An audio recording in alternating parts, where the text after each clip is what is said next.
தமிழ்நாட்டிலே இது வந்து தமிழ்நாடு ஜரி பைட்டு ஒரே ஒன்று தான் இருக்குது தமிழ்நாட்டிலே. இது வந்து தங்க மூலம் பூசுகிற இடம். தமிழ்நாட்டுக்கு எத்தனை சொசைட்டி இருக்குதோ அத்தனை சொசைட்டிக்கும் உற்பத்தி கட்டை உற்பத்தி ஜரிகை உற்பத்தி பண்ணி தமிழ்நாடு சொசைட்டி ஃபுல்லாக வந்து ஏற்றுமதி இறக்குறோம். இது பல கோடி ரூபாய் உண்டான பொருளாதாரம். ஆனால் நிர்வாகம் 1973 இது ஆரம்பிக்கப்பட்ட நிறுவனம். இந்த நிறுவனத்தில் இதுவரையிலும் ஏடிஎம்கே டிஎம்கே இது 2 கட்சியும் சேர்ந்து இவன் கொள்ளடிக்கிட்டு டிஎம்கே கொள்ளடிக்கிட்டு ஏடிஎம்கே கொள்ளடிக்கிட்டு இதே தொழிலாக வந்து ஒரு 50 ஆண்டு காலமாக இதே இதிலே இருக்குது. இப்போது 2023-24 கல்வெட்டு வச்சுக்கிறாங்க. 1 கோடி ரூபா 50 லட்சம் ரூபா வந்து தொழிலாளிக்கு சைக்கிள் ஸ்டாண்டும் இன்னும் இது டைனிங் ஹாலும் கட்டுறதுக்கு 1 கோடி ரூபா 50 லட்ச ரூபா வந்து போட்டுக்கிறாங்க கல்வெட்டில். ஆனால் அந்த கல்வெட்டில் இருக்கிற மாதிரி இன்ன வரையிலும் நடைமுறையில் அது வரல. இப்போ அது அமைச்சர் வந்தவொன்னே அதை காட்டணும்.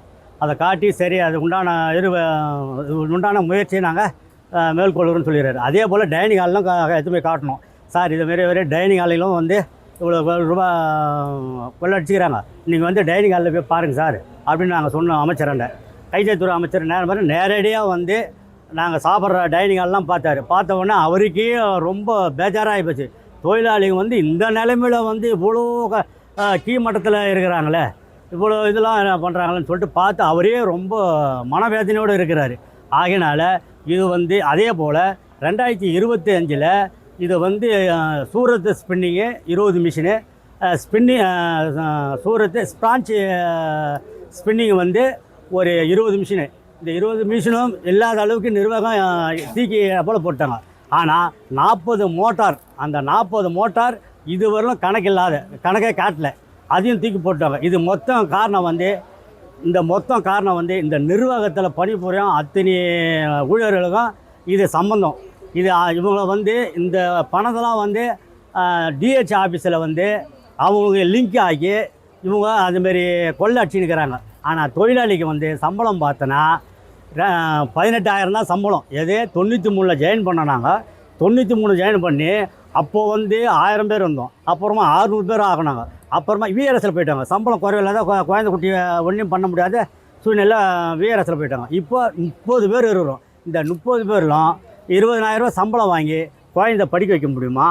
குழந்தை வந்து எதனா வயசாச்சுன்னா உட்காரத்துக்கு எதனா பண்ண முடியுமா? என்ன ஒரு பித்தளை சாமான் எதனா வாங்க முடியுமா? சீர் வச்சு என்ன செய்ய முடியுமா? அந்த சம்பளத்துக்கு அமைச்சர் வந்து கைத்துறை அமைச்சர் வந்தார். இதெல்லாம் எடுத்து சொன்னோம். இதெல்லாம் கைகளை மேலே தோல் மேலே தொட்டு இதை வந்து இது வந்து உங்களுக்கோசம் அரசாங்கம் அது என்ன முதலமைச்சர் உங்களுக்கோசம் கண்டிப்பாக செய்வார். என்னென்ன செய்வார் அத்தனையும் செய்வார். இது வந்து அவங்களுக்கோசம் இது அரசாங்கம் கிடையாது, பொதுமக்களுக்கான அரசாங்கம் இது. இதை நாங்கள் கண்டிப்பாக உங்களுக்கு என்னென்ன கோரிக்கை நாங்கள் செஞ்சு கொடுக்குறோம், நீங்கள் ஒரு கோரிக்கை எழுதி கொடுங்க, அது பிறகு நாங்கள் செஞ்சு கொடுக்குறோன்னு சொல்லிடுறாரு. இதெல்லாம் வந்து இந்த அமைச்சர் வந்து எல்லாத்தையும் பார்வையிட்டுக்கிறாரு.